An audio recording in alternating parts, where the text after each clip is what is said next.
कोरबा शहर में इन दिनों लगातार विकास के काम हो रहे हैं। नए नए कार्यों का भूमि पूजन भी किया जा रहा है ताकि आम जनता की समस्याओं का निराकरण हो सके। निगम के ward number 14 pump house 15 block में 2 करोड़ 78 लाख रुपयों की लागत से बनने वाले 2 नाला निर्माण का भूमि पूजन किया गया।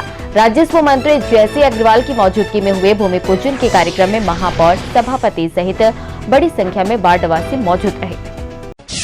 बांगो थाना अंतर्गत मोरगा बांसबाड़ी के पास एक टाटा सफारी वाहन अनियंत्रित होकर पलट गई। हादसे में चालक समेत 4 लोग घायल हो गए हैं। सूचना मिलने के बाद डायल 112 की टीम मौके पर पहुंची और सभी घायलों को नजदीकी अस्पताल में भर्ती कराया। चालक की लापरवाही से हादसा होने की बात कही जा रही है। पेड़ों की अवैध कटाई को लेकर कटघोरा वन मंडल का पसान रेंज एक बार फिर से सुर्खियों में आ गया है। जल के सर्किल में तस्कर वन अमले के नाक के नीचे साल के हरे भरे पेड़ों की कटाई कर रहे हैं, लेकिन विभागीय अधिकारी कार्रवाई के प्रति जरा भी गंभीर नहीं दिख रहा है। रानी अटारी से तनेरा घाट तक अवैध कार्य जोर शोर से चल रहा है, लेकिन वन अमला हाथ पर हाथ धरे बैठा हुआ है। जांजगीर जिले की नवागढ़ पुलिस ने 3 शातिर ठगों को गिरफ्तार किया है। ग्राम कीरा में रहने वाले तीनों ठगों ने करीब 14 लोगों से 11,20,000 रुपयों की ठगी की है। बैंक से अधिक ब्याज मिलने का झांसा देकर वे लोगों को अपने झांसे में लेते थे और पैसों का गबन कर देते थे। लोगों की शिकायत पर पुलिस ने रायपुर से तीनों को गिरफ्तार कर लिया। धमतरी जिले के सरसोपुरी गांव में एक युवक की पीट कर हत्या कर दी गई। मृतक के परिजनों ने गांव के सरपंच के साथ ही 9 लोगों पर उसकी हत्या करने का आरोप लगाया है। दिमागी रूप से कमजोर खिलेश्वर यादव अक्सर गांव के ग्रामीणों की पैरावट को आग के हवाले कर देता था, जिससे परेशान होकर गांव के लोगों ने उसे पुलिस के हवाले करने रात में बैठक बुलाई थी। इससे पहले कि बैठक हो पाती उसकी हत्या कर दी गई। शिकायत के बाद पुलिस ने मामले की छानबीन शुरू कर दी है।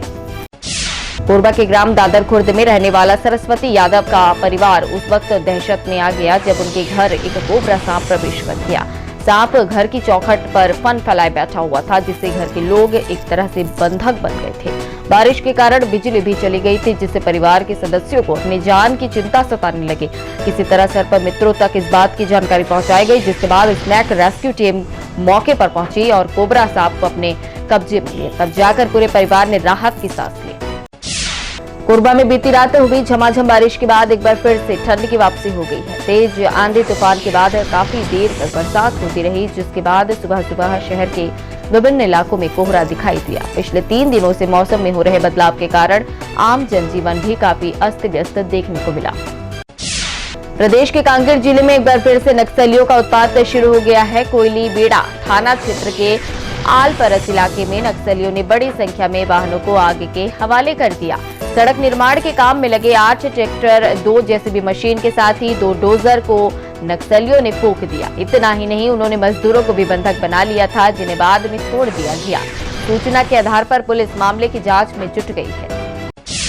कोरबा जिले के हरदी बाजार में प्रेस क्लब के द्वारा होली मिलन कार्यक्रम आयोजित किया गया। विधायक पुरुषोत्तम कंवर के मुख्य आतिथ्य में आयोजित कार्यक्रम में सभी उपस्थित जनों ने एक दूसरे को तिलक लगाकर होली की शुभकामनाएं दी। मुख्य अतिथि ने इस दौरान पत्रकारों से कहा कि वे समाज के लिए लगातार अच्छे उदाहरण प्रस्तुत करते रहे। कोरबा जिले के केंदई स्थित स्वामी भाजुनानंद सेवा आश्रम परिसर में एक बार फिर धार्मिक अनुष्ठान के साथ सामाजिक सरोकार प्रदर्शित करने का उदाहरण बना। श्री विष्णु महायज्ञ के आयोजन के दौरान अंतिम दिवस पर यहां ग्रामीण अंचल की 58 बेटियों का कन्यादान संपन्न हुआ। छत्तीसगढ़ और देश के विभिन्न क्षेत्रों से आए यजमान इस कार्यक्रम में शामिल हुए, जिन्होंने कन्यादान की परंपरा पूरी की। नवविवाहित दंपतियों को यहां से भरपूर उपहार प्रदान किए गए।